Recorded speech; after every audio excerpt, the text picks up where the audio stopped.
দুনিয়ার কোনো কিছু হাসিল হয়ে যাওয়া এটা সফলতা নয়। একজন মুমিন মুসলিমের মর্যাদা আল্লাহর কাছে এক পাল্লায় যদি একজন মুমিন মুসলিমকে রাখেন, আরেক পাল্লায় পুরো পৃথিবীকে রাখেন।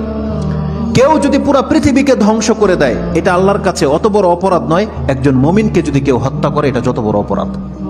তাহলে একটা মানুষ তাওহীদের উপরে যারা আছে তাদের মান মর্যাদা এত, আল্লাহ বলছেন অতএব তারা যেন দুনিয়ার জন্য নয়, বরং তারা ওই পরকালে জাহান্নাম থেকে মুক্ত হয়ে যাওয়ার সেই রাস্তা যেন তারা অবলম্বন করে। কারণ সেই দিন যাকে জাহান্নাম থেকে শুধু বাঁচানো নয়, দূরে রাখা হবে। ওয়াউদখিলাল জান্নাহ, আর যাকে জান্নাতে প্রবেশ করিয়ে দেওয়া হবে, আল্লাহ বলছেন ফাকাদে ফাজ, এই হলো সফল কাম। কারণ জান্নাত এমন একটা জায়গা, এটা হচ্ছে চির সুখের জায়গা। একবার শুধু কোনো ব্যক্তিকে জান্নাতে ঢুকিয়ে দিলে জীবনের যত পেরেশানি আছে সব দূর হয়ে যাবে, সব দূর হয়ে যাবে। তাহলে পরকালের ব্যাপারটা হচ্ছে এমন। আল্লাহ বলতেছেন সেই দিন যাকে জান্নাতে ঢুকিয়ে দেওয়া হবে, আল্লাহ বলছেন এই ব্যক্তি হচ্ছে সফল কাম। তাহলে এই সফলতা আসবে কিসে? একমাত্র আপনার ঈমান, তাওহীদ। আপনি আল্লাহকে মেনে নিয়েছেন, আল্লাহর বান্দা, আপনি আল্লাহর সাথে শিরিক করেন না, এমন প্রত্যেকটা ব্যক্তি সেই জান্নাত সে পাবেই পাবে।